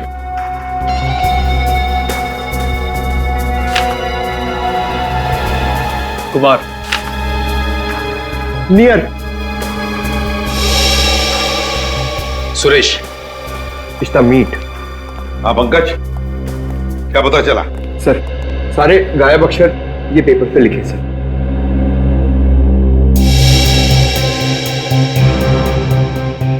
Rajmahal behind me is near 11 PM which meet Suresh your Kumar.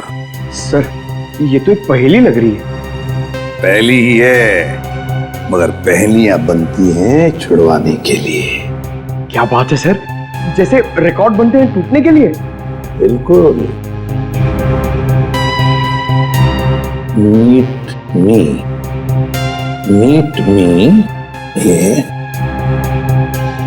Eight Rajmahal restaurant, है ना? राजमहल रेस्टोरेंट बिहाइंड क्या हो सकता है? 11 PM हो सकता है। Meet me at 11 PM behind Rajmahal restaurant. Meet me at Rajmahal restaurant. चलो एक सेंटेंस तो बन गया। विच चीज नियर, बताओ पंकज क्या हो सकता है? ये योर हाँ बिल्कुल बिल्कुल सही Pankaj, thank you. Which is near your building. हो गया। Suresh Kumar meet me at 11 PM behind Rajmahal restaurant which is near your building. Sir ये राजमहल रेस्टोरेंट तो अंधेरी का एक रेस्टोरेंट है, बहुत ही फेमस रेस्टोरेंट सर। तो फिर सचिन, इस राजमहल रेस्टोरेंट के पास रहने वाले सुरेश कुमार के बारे में पूरा पता लगाओ। सुरेश कुमार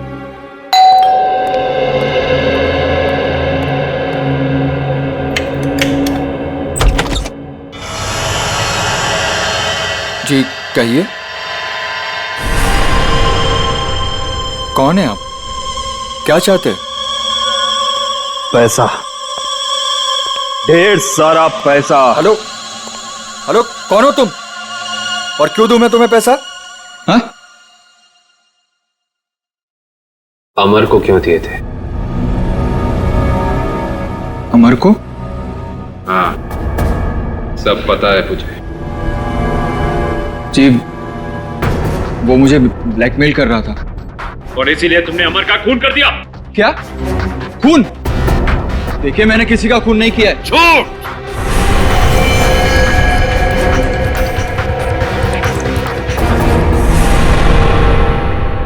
झूठ बोल रहे हो तुम। तुमने ही मारा है अमर को। नहीं नहीं सर, मैं सच बोल रहा हूं, मैंने नहीं मारा किसी को। लेकिन आप लोग कौन हैं? हम लोग CID से। CID? हाँ CID। तो बताओ, सच सच बताओ, बताओ जल्दी। सर असल में अमर ने मेरे घर पर चोरी की थी और उस चोरी में गलती से मेरे पिताजी का वो बक्सा उसके हाथ लग गया था जिसमें उनके गैर कानूनी ढंग से किए गए कामों के कागजात थे। और उन कागजातों को लेकर अमर तुम्हें ब्लैकमेल कर रहा था। जी हाँ सर, ये मेरे पिताजी की इज्जत का सवाल था और मैं नहीं चाहता था कि उनकी बदनामी हो। पर ये अमर मुझसे बार बार पैसे ऐंठने लगा, इसलिए एक दिन तंग होकर मैंने फैसला किया कि आज ये किस्सा हमेशा हमेशा के लिए खत्म कर दूंगा और इसीलिए मैं उसके घर पहुंचा। पर मैंने एक आदमी को गन लिए उसके घर के बाहर खड़ा देखा। मैं डर गया था सर, इसीलिए मैं लौट आया। मुझमें किसी का खून करने की हिम्मत नहीं है सर। सर, मैं किसी को मार नहीं सकता। अच्छा, तो फिर हमारे लिए उस आदमी का स्केच बनवाओ। इतनी रात को तुमने ये मेन रोड छोड़ के शॉर्टकट का रास्ता क्यों लिया? अरे चिंता क्यों करती हो तुम? 2 घंटे बचेंगे इस रास्ते से, जानती हो। सुजीत, गाड़ी रोको। सुजीत, सुजीत, आगे कोई है? सुजीत, सुजीत, कोई है? Oh my God. मालती, तुम गाड़ी में रुको, मैं देखता हूँ। शायद उसको हमारी मदद की जरूरत है। ठीक है।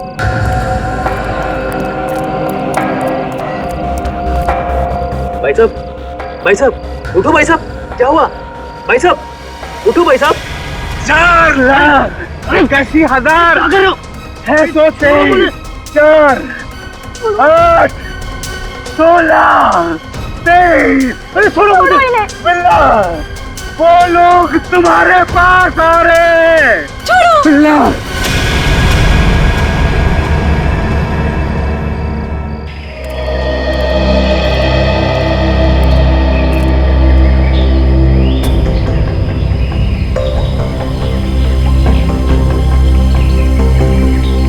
बॉडी पे तो कहीं घाव का निशान नहीं दिख रहा है। अभिजीत, कपड़े फटे हैं, लगता है किसी के साथ हाथापाई तो जरूर हुई होगी। सर, ये यहाँ इतनी सुनसान जगह पे करने क्या आया होगा? सर, हाँ, पर्स में से ये आई कार्ड मिला है। इसका नाम धनंजय है। धनंजय?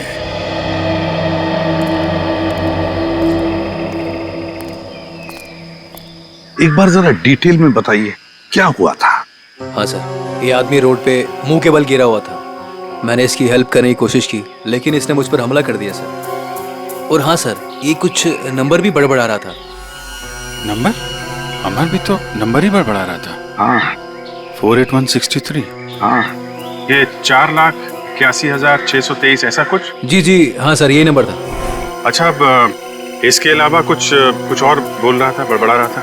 हाँ सर, वो काफी डरा हुआ था और चिल्लाकर बोल रहा था, बिल्ला, वो लोग आ रहे हैं। बिल्ला? सर, बिल्ला, ये नाम मैंने पहले कहीं सुना है सर। अच्छा, अभिजीत एक काम करो, इस धनंजय का पूरा पता लगाओ और इस बिल्ला की पूरी कुंडली निकालो। अगर ये बिल्ला मिल गया तो समझ लो इस नंबर का राज भी खुल गया। रघु, हमें बिल्ला के बारे में तुमसे कुछ जानकारी चाहिए। रघु, हम तुमसे कुछ पूछ रहे हैं। हाँ? रघु, हम सीआईडी से हैं और हमारा ये जानना बहुत जरूरी है कि बिल्ला इस जेल से फरार क्यों हुआ। सर, लगता है इसकी आंखों के साथ साथ इसका मुंह भी बंद पड़ गया। रघु, हमें पता चला है कि तुम्हारे 2 बच्चे, पहला 11 साल का गुड्डू और दूसरी 9 साल की मुन्नी। और हमें यह भी पता है कि उन दोनों मासूम बच्चों को यह नहीं पता कि उनका बाप यहाँ इस जेल में बंद है। अब अगर ऐसी कोई खबर उन दोनों बच्चों तक पहुंच गई तो नहीं साहब, ऐसा मत करिए। उनको कुछ मत बताइए साहब। फिर तुम्हें बताना होगा कि बिल्ला यहाँ से भागा क्यों। जी साहब, बिल्ला के अंदर बहुत सारी कमियां थी, लेकिन वो इतना बेवकूफ नहीं था कि 6 दिन पहले ही जेल से भाग जाए। फिर बिल्ला जेल से भागा क्यों? धनंजय ने मरने से पहले बिल्ला का नाम लिया है। साहब, एक दिन मैंने बिल्ला को मैस में एक कैदी से बात करते हुए देखा साहब। कैदी से? कौन था वो? साहब, मैंने उसका चेहरा तो नहीं देखा क्योंकि उसकी पीठ मेरी तरफ थी साहब। उसके बाद फिर वो डरा डरा सा रहने लगा। इसका मतलब तुम कहना चाहते हो कि उस कैदी ने बिल्ला को धमकाया था? हो सकता है साहब। सर, मतलब बिल्ला की जान को खतरा होगा? ऐसे ही लगता है पंकज, और अपनी जान बचाने के लिए बिल्ला इस जेल से फरार हो गया। रघु, एक बात बताओ, इस जेल में आग लगी कैसे? क्या साहब, ये कोई जंगल थोड़ी ना है साहब जो आग अपने आप लग जाए। आप तो सीआईडी वाले हैं, आपसे क्या छुपा है साहब। साहब ये आग लगी नहीं साहब, लगाई गई है। रघु फिर तुम हमें ये बता सकते हो कि जेल में आग लगवाई किसने? पता नहीं साहब। ठीक है सर, अब क्या कर? जो 3 लोग बिल्ला के साथ फरार हुए थे उनके बारे में पता लगाते हैं। बॉस, मैंने उन दोनों की ऑटोप्सी की है और ऑटोप्सी से पता लगा है कि उन दोनों के दिमाग में परजीवी कीड़े, पैरासिटिक वर्म्स के अंश मिले हैं। परजीवी कीड़े? हाँ। ये कीड़े बहुत ही खतरनाक होते हैं। छोटे से छोटे, माइन्यूट से माइन्यूट घाव के जरिए भी शरीर के अंदर घुसकर दिमाग तक पहुंच जाते हैं और दिमाग को खोखला कर देते हैं। मगर सालुंखे ये कीड़े आते कहां से हैं? बस अधिकतर ये कीड़े रुके हुए पानी में किसी पोखर में मिलते हैं, लेकिन हर पोखर में भी नहीं मिल सकते। देख सालुंखे, ये मौत नहीं है, खून है, खून। कहीं से तो आए होंगे ना ये कीड़े, कहीं पर से तो। एक जगह है बॉस। कहां से? शहर में एक ऐसी लेबोरेटरी है जो अपनी रिसर्च के लिए इस तरीके के कीड़े अपने पास रखती है। Research laboratory? तो फिर इस लेबोरेटरी के बारे में पता लगाना पड़ेगा। उन्हीं से पता चलेगा इन कीड़ों के बारे में। सर, बिल्ला। सर ये देखिए, सुरेश ने उस आदमी का स्केच बना दिया जो अमर के घर के बाहर खड़ा था। तो फिर बस स्केच की कॉपीज बनाओ और सारे पुलिस स्टेशन और चेक नाकों पर भेज दो और कहो उनसे जहां पर भी आदमी दिखे उठाओ उसे। सर, ये उन तीनों की फाइल है जो बिल्ला के साथ यहाँ से फरार हुए।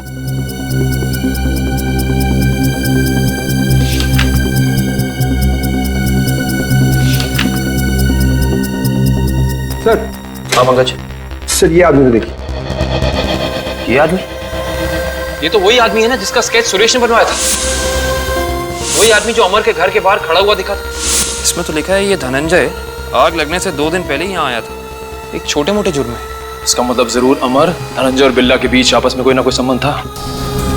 ऐसे ही लगता है निखिल, ये सारी एक सोची समझी साजिश है। ये वही आदमी है जो जेल के अंदर आया और इसने फिर बिल्ला को धमकाया, फिर यहाँ जेल में आग लगाई और बिल्ला को अपने साथ लेकर फरार हो गए। मगर सर, इस बिल्ला में ऐसा खास है क्या? मेरा मतलब है कि कोई उसके लिए इतनी तकलीफ क्यों उठाएगा? यही तो पता करना है पंकज, आखिर उसमें ऐसा खास है क्या? कुछ दिन पहले बदमाशों ने हमारी लेबोरेटरी में डाका डाला था और पैसों के साथ साथ पैरासिटिकल वर्म्स के 2 बॉक्स भी उठा ले गए। सबने मास्क पहन रखे हैं। और सर, ये कैमरा नंबर 2 है जो हमारी लैब में लगा हुआ है।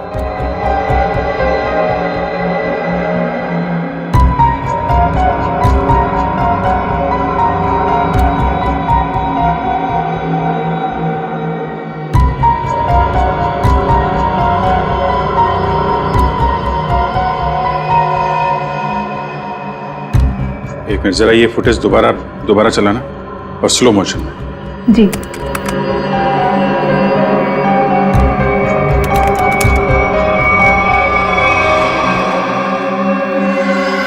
इसने तो अपने आप को भी चोट पहुंचाई है। आप जरा ये जगह दिखाइए जहां पे आप आम। आइए सर। सर, यही वो जगह है जहां उन लोगों ने मुझ पे हमला किया था। Excuse me.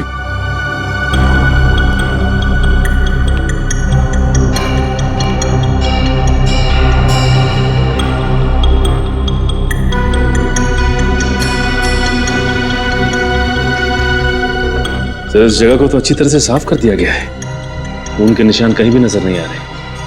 अगर इस जगह को साफ नहीं किया होता तो खून के जरिए अपराधी जरूर पकड़ा जाता।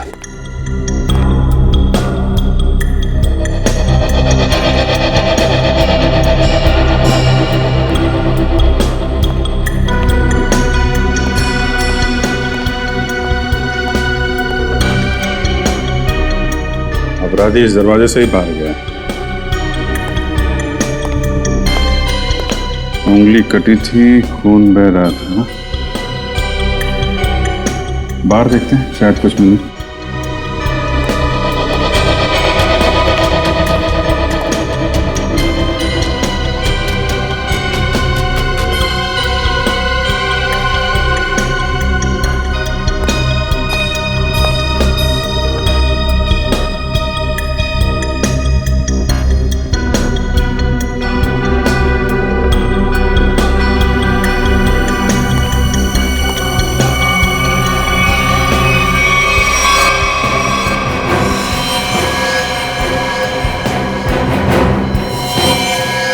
ये देखो, ये अपराधी का खून। अब पता चल जाएगा है कौन वो।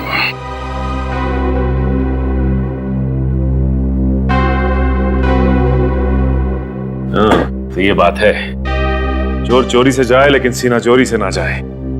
लगता है इतने सालों से ये बिल में छिपा बैठा था, अब जाके बिल से बाहर निकला है। सचिन, क्या कहता है forensic report? Sir, research centre से मिले खून का डीएनए एक पुराने मुजरिम से मैच कर गया है सर। 18 साल पहले ये मुजरिम एक खतरनाक गिरोह के लिए काम करता था, उसके बाद इसका कोई पता नहीं चला सर। अच्छा, और सर इस गिरोह के वेयर हाउस पे छापा पड़ा था पुलिस का, जिस छापे में कुछ लोग मारे गए और कुछ पकड़े गए और बाकी तस्करी का सामान भी बरामद हुआ। उसके बाद सर ये गिरोह टूट गया। तो क्या 18 साल के बाद में नई गैंग बना ली इन लोगों ने? लूट मार और खून खराबा शुरू कर दिया। सर, हाँ सर, एक मिनट इधर आइए। सर, ये उस समय की केस फाइल है सर, और ये कुछ फोटोग्राफ से उस पुलिस के छापे गए।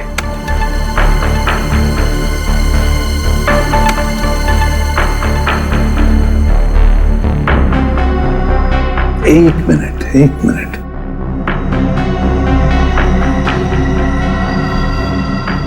ध्यान से देखो सचिन। हाँ सर, ये वही नंबर है जो धनंजय और अमर मरने से पहले दोहरा रहे थे सर। एग्जैक्टली।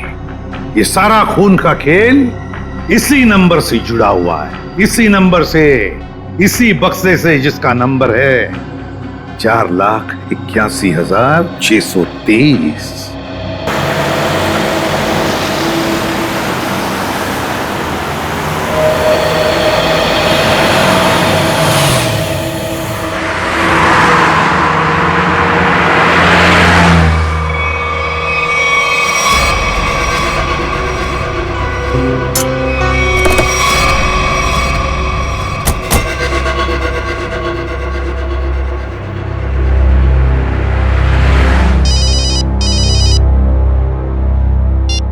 हाँ दया। अरे कहाँ हो यार तुम? अरे यार, ये कॉमन रोड पे थोड़ी गाड़ी खराब हो गई थी, 2 मिनट में आता हूँ बना के। ओके ठीक है। अच्छा अभिजीत, वो नंबर्स की गुत्थी सुलझ गई है। अच्छा, अरे वाह यार दया, ये जब से बिल्ला के केस में हम लोग घुसे हैं ना, मुझे कुछ और याद आ रहा है। क्या? यार मैं इससे पहले कहीं मिल चुका हूँ। अच्छा, कहाँ पर अभी ठीक से याद नहीं आ रहा है, लेकिन चेहरा जाना पहचाना है। ठीक है, तुम गाड़ी रिपेयर करके ब्यूरो आ जाओ, वहीं पे उसकी पहचान निकालने की कोशिश करते हैं। ओके ठीक है। अरे दया, मैं इसे सीआईडी ज्वाइन करने से पहले मिला था। अच्छा, इसने अभिजीत,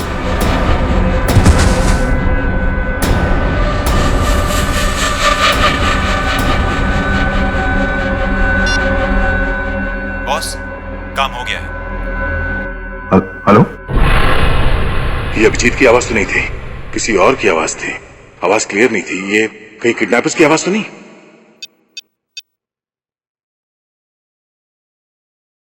हेलो पूर्वी। हेलो। हाँ सर। सर लगता है अभिजीत को किसी ने किडनैप कर लिया है। क्या? अभिजीत, अपने इस पुराने दोस्त बिल्ला को जरा कुछ याद दिलाने की कोशिश करो। हम जो इससे जानना चाहते हैं ये हमें बता नहीं रहा। क्या जानना चाहते हो? अभिजीत, समझने की कोशिश करो अभिजीत।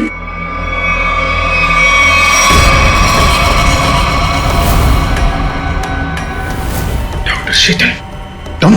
हाँ अभिजीत, वो बक्सा मेरे लिए बहुत जरूरी है जो बिल्ला, धनंजय और उसके दोस्तों ने अपने बॉस के लिए पुलिस स्टोरेज रूम से चुराया था। किस बक्से की बात कर रहे हो तुम? मुझे कुछ पता नहीं है। मुझे भी नहीं। अरे 18 साल पहले की बात कोई कैसे याद कर सकता है? मुझे कुछ पता नहीं है। तुम्हें पता है, ये जो दिमाग है ना, ये कंप्यूटर के हार्ड डिस्क की तरह होता है, इसमें पुरानी से पुरानी जानकारियां भरी रहती हैं। और तुम दोनों के दिमाग में भी वो जानकारी कहीं ना कहीं जरूर छिपी होगी। और उस जानकारी को बाहर कैसे निकालना है, ये अब मेरा काम। अगर बिल्ला जानता है तो इसका मतलब अभिजीत भी जानता है। तुम दोनों की दोस्ती तो 18 साल पुरानी है, क्यों अभिजीत?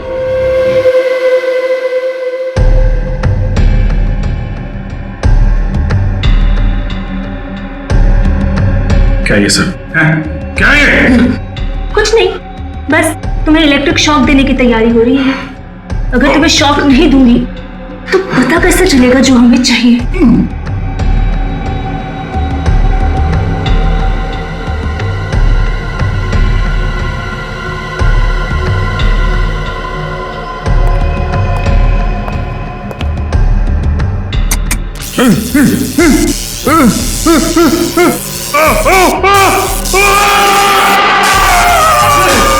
सर, आपने जो फोन पे दूसरी आवाज सुनी थी वो पूर्वी ने क्लीन करके भेजी है।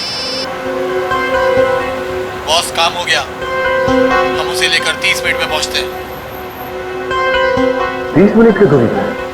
इसका मतलब अभिजीत को जहाँ से अगवा किया गया था वहाँ से इन गुंडों का अड्डा 30 मिनट की दूरी पे है। पर सर, उस जगह से वो गुंडे किस दिशा में गए होंगे वो हमें कैसे पता चलेगा? श्रेया, जहाँ पे अभिजीत की कार खराब हुई थी वहाँ से आधे घंटे की दूरी पे एक रास्ते पे हमें धनंजय की लाश मिली थी। हो सकता है इन गुंडों का अड्डा वही कहीं आसपास हो।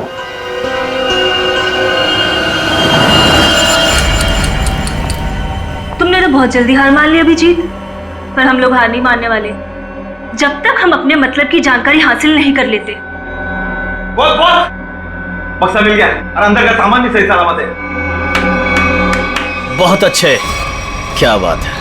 इसका मतलब अब हमें इन दोनों की कोई जरूरत नहीं। इन्हें जल्द से जल्द ऊपर पहुंचाओ और निकलो यहाँ से। नहीं, मुझे अभी इनकी जरूरत है। मुझे अपनी रिसर्च के लिए इनके अंदर पैरासाइट डालने हैं। उसके थोड़ी देर बाद तक ये लोग जिंदा रहेंगे और फिर भगवान को प्यारे हो जाएंगे। तुम्हें इनके साथ जो भी करना है जल्दी करना, बचने नहीं चाहिए, वरना ये दोनों हमारे लिए खतरा बन जाएंगे।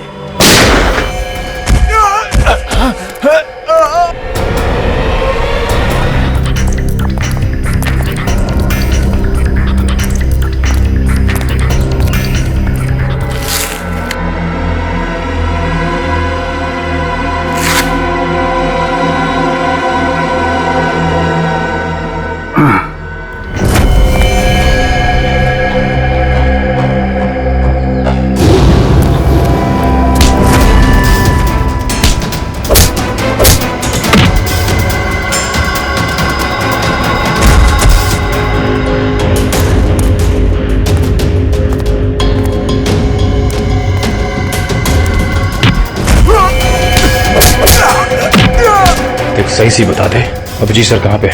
हाँ?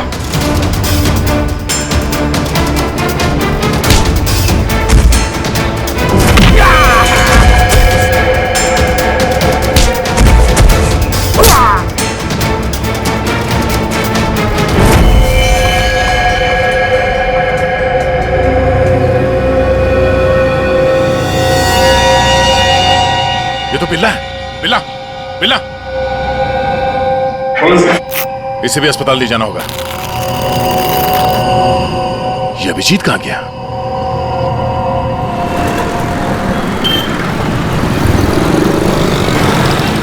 वो वहां पे।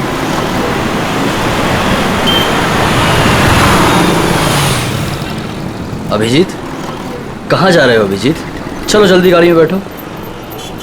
गाड़ी में? क्यों क्यों गाड़ी में क्यों अंकल? अरे तुम्हारे पीछे गुंडे पड़े हैं, वो तुम्हारे ऊपर कभी भी हमला कर सकते हैं। जल्दी गाड़ी में बैठो।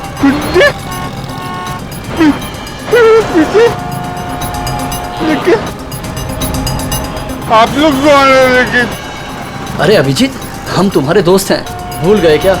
चलो जल्दी गाड़ी में बैठो। लेकिन मेरा लॉलीपॉप गिर गया अंकल। अरे जल्दी आओ, मैं तुम्हें नया लॉलीपॉप दे दूंगा और आइसक्रीम भी दूंगा तुम्हें। ओके ओके, चलो जल्दी निकलो यहाँ से।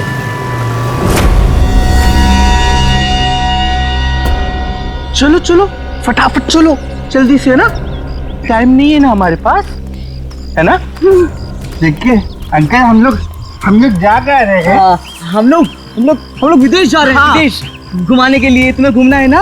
वाह, विदेश जा रहे हैं, कितना मजा आएगा। हम लोग जहाज से जाएंगे अंकल? नहीं, हम लोग पानी के जहाज से जाएंगे। पानी के। वाह, पानी की जहाज से? हाँ। जो पानी में चलती है? हाँ। बहुत मजा आएगा, बहुत मजा आएगा।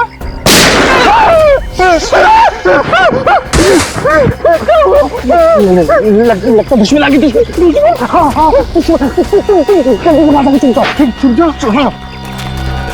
वहाँ जाओ।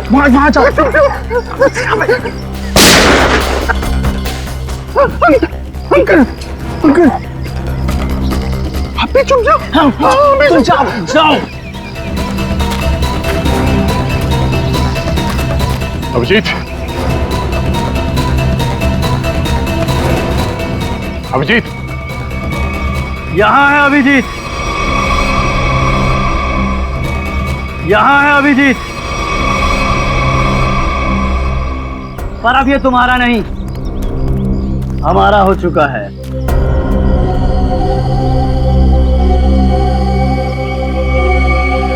इंस्पेक्टर विजय, तुम?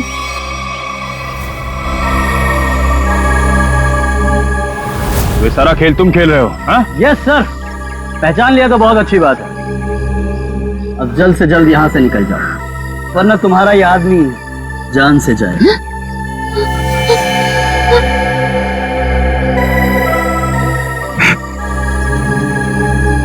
विजय, तुमने अभिजीत को नहीं, अपनी मौत को रखा अपने पास।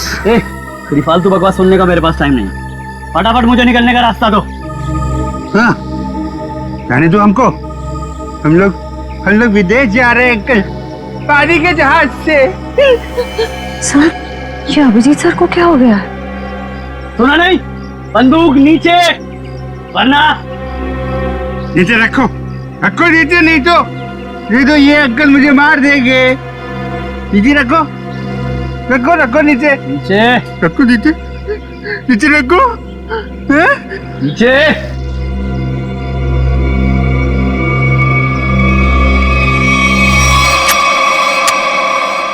Very good.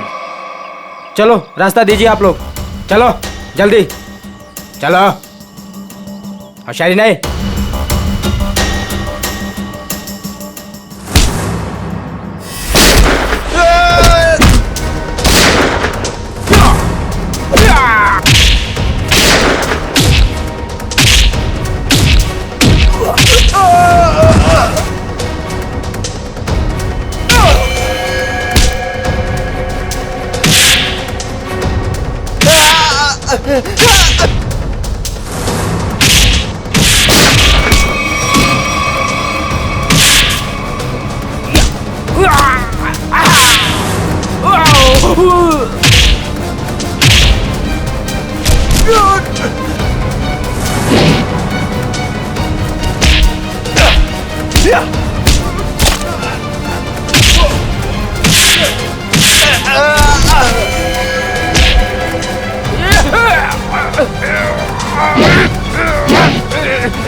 अब बता, तू विदेश जाएगा या सीधे जेल?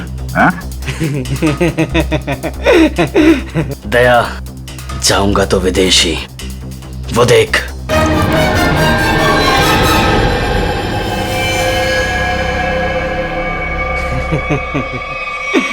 अभिजीत, छोड़ दो मेरे दोस्त को, छोड़ दो, नहीं तो मैं गोली चला दूंगा, मार दूंगा, मैं गोली मार दूंगा। अभिजीत, ये तुम्हारा दोस्त नहीं है, ये दुश्मन है।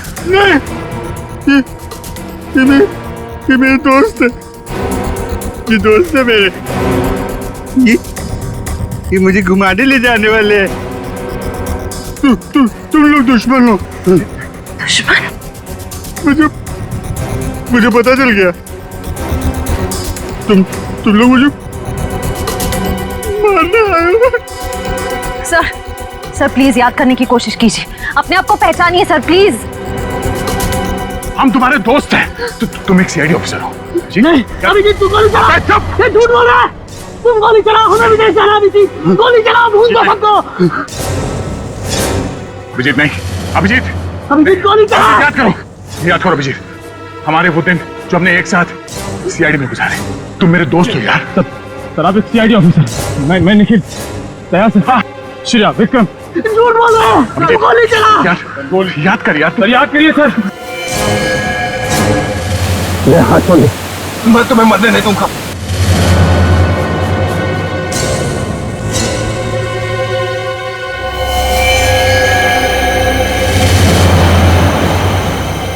कल मेरी जरूरत पड़े तो याद करना। दोस्त नहीं, भाई हूं मैं तुम्हारा।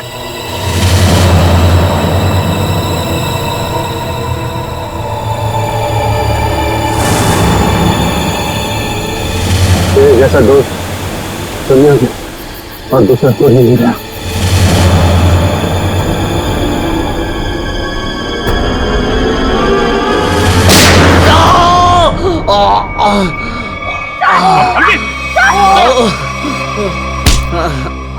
सर कुछ नहीं हुआ, गोली सिर्फ पैर पे लगी है।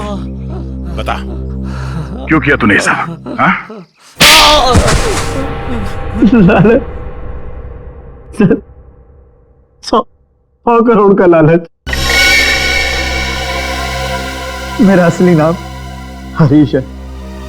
मैं उस गैंग का लीडर हूं जो वेयर हाउस में पकड़ा गया था। 18 साल पहले मुझे जेल हो गई थी। फिर तुम पुलिस डिपार्टमेंट में ऑफिसर कैसे बन गए? मैं अपना हुलिया और पहचान बदलकर उस पुलिस वाले की जगह पुलिस डिपार्टमेंट में घुस गया जिसका तबादला दूसरे शहर से हुआ था। और फिर तुमने उस बेचारे पुलिस ऑफिसर को अपने रास्ते से हटा दिया और उसकी जगह ले ली। हाँ सर, मुझे दुश्मन गैंग के लोगों की पूरी जानकारी चाहिए थी। और फिर जेल से छूटने के बाद उस बक्से के नंबर के जरिए तुम उस बक्से को हासिल करने की कोशिश में लग गए। उस बक्से में 100 करोड़ के ड्रग्स थे। काफी समय बीत चुका था, लोग कुछ बता नहीं पा रहे थे, इसलिए उनकी याददाश्त वापस लाने के लिए तुमने डॉक्टर शीतल के एक्सपेरिमेंट का इस्तेमाल किया उन पर। हाँ सर, और वो एक्सपेरिमेंट कामयाब भी हो रहे थे। हमें बिल्ला के जरिए पता लग गया था वो बक्सा कहाँ रखा था। और अमर कैसे फंस गया तुम्हारी जाल में? सर, सुरेश का बाप एक भ्रष्ट ऑफिसर था और वो मेरे दुश्मन गैंग से मिला हुआ था। उसने उनके साथ अपनी कुछ तस्वीरें और एक नोटबुक अपने घर में रखी हुई थी, जिसे गलती से सुरेश के घर से अमर ने चुरा लिया था। और इसीलिए तुमने पहले अमर को पकड़ा ताकि तुम ये जान सको कि उसे उस बक्से के बारे में क्या पता है। मगर अमर ने तो सुरेश के घर से चुराए हुए सबूत पहले ही नष्ट कर दिए थे। हाँ, अमर का इस गैंग से कोई लेना देना नहीं था, लेकिन उसने वो सारे सबूत चुरा लिए थे जिनकी मुझे जरूरत थी। इसलिए मैंने उसके साथ वो किया, खत्म कर दिया उसे। इतने सालों की सजा काटने के बावजूद भी तुमने सीनियर इंस्पेक्टर अभिजीत पर हमला किया, 3 लोगों की जानें ली। तुम्हें तो जीने का कोई हक ही नहीं है, तुम्हें तो फांसी होगी, फांसी।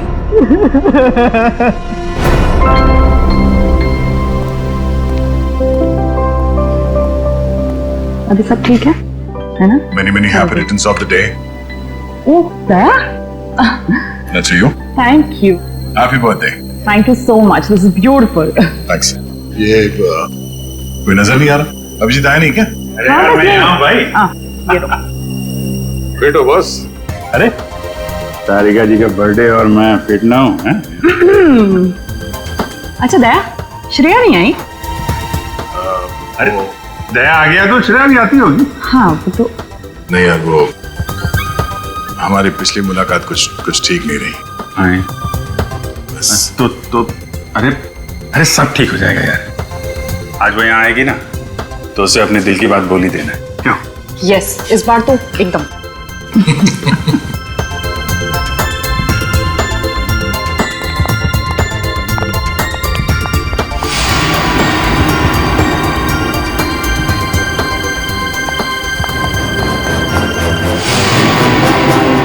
इस तरह के और भी एपिसोड देखने के लिए हमारे चैनल को सब्सक्राइब करें और बेल आइकन दबाना ना भूलें।